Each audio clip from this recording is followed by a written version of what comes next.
Today is August 2nd.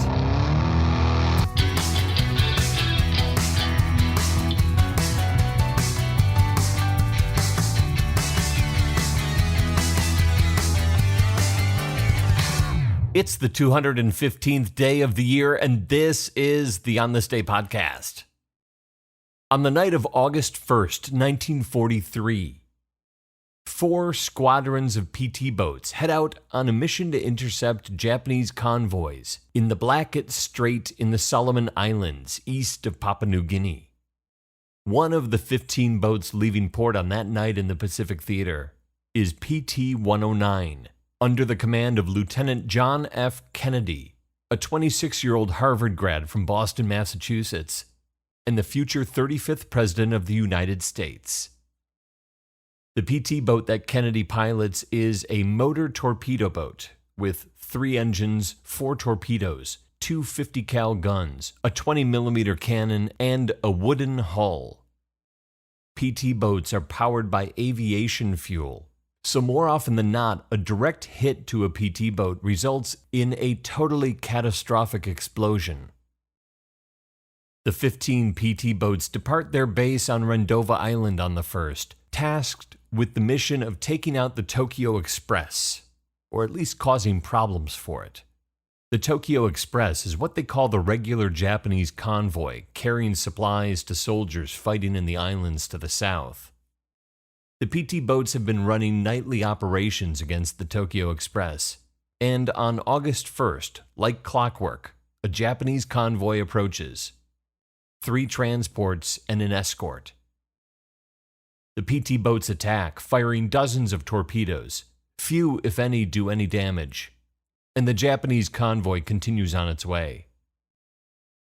Most of the PT boats return to port having fired all of their torpedoes.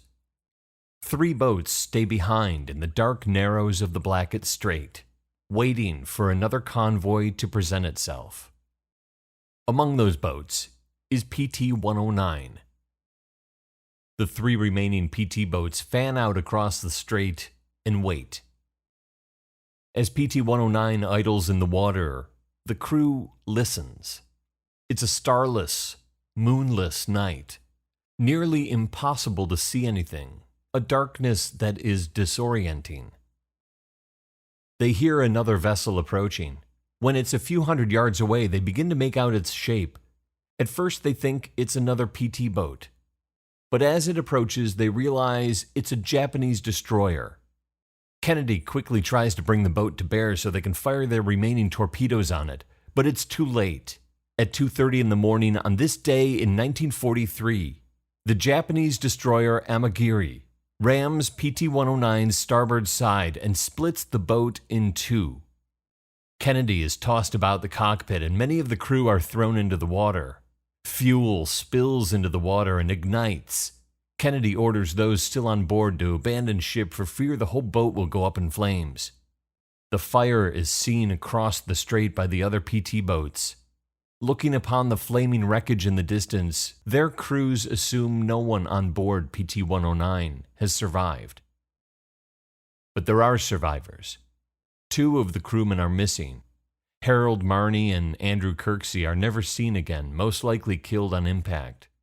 But the other 11 survive, and Kennedy, along with a couple of his crew who are relatively unscathed, pull the others out of the water.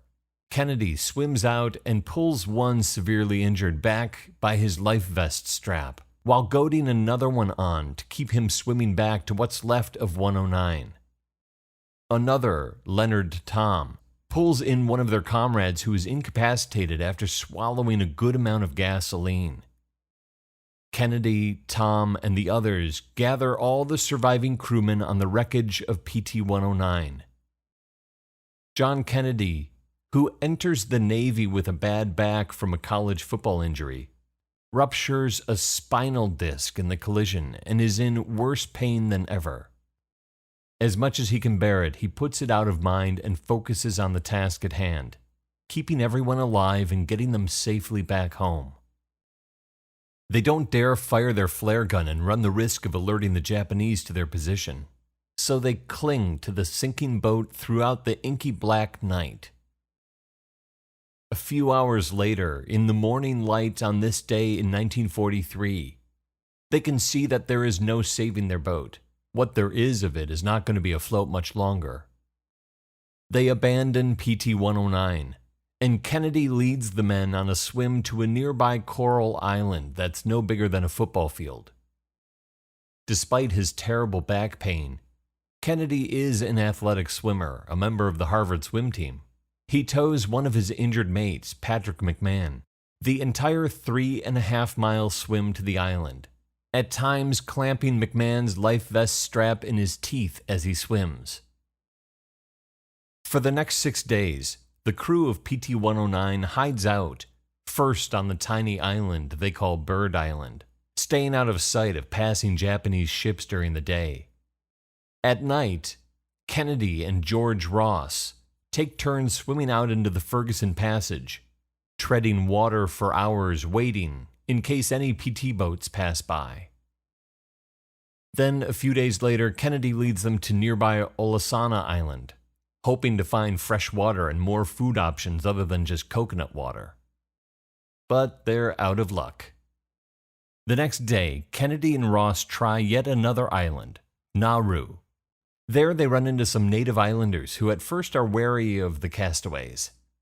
But the following day, they engage them, and Kennedy carves a message in the husk of a coconut for the islanders to take to the PT boat base on Rendova. Quote, "Nauru Island Commander, native knows position, he can pilot, 11 alive, needs small boat, Kennedy." All that on a coconut. John Kennedy and the crew of PT-109 are rescued 6 days after their boat sinks on August 8th. U.S. Navy Lieutenant and future President John F. Kennedy receives the Navy and Marine Corps Medal for his leadership and actions taken, and the Purple Heart for injuries sustained, when PT-109 is rammed and sunk by a Japanese destroyer in the Solomon Islands on this day in 1943. The story of Kennedy's heroics on this day follow him when he returns home and into politics. It's the foundation for his appeal as a leader. And the coconut husk, into which Kennedy carves his message, that also makes its way to the U.S. It's now in the John F. Kennedy Presidential Library and Museum in Boston, Massachusetts. Next time you're in Boston, you know what to do. There are 151 days left in the year. On This Day is produced by me, Dave Schultz. Thank you very much for listening. Born on this day in 1754, Pierre-Charles L'Enfant, French-American architect, and the designer of Washington, D.C. He came up with that whole grid layout that they have there. And on this day in 1990, Iraq invades Kuwait. We'll talk more about that soon. So if you're still listening, talk to you tomorrow.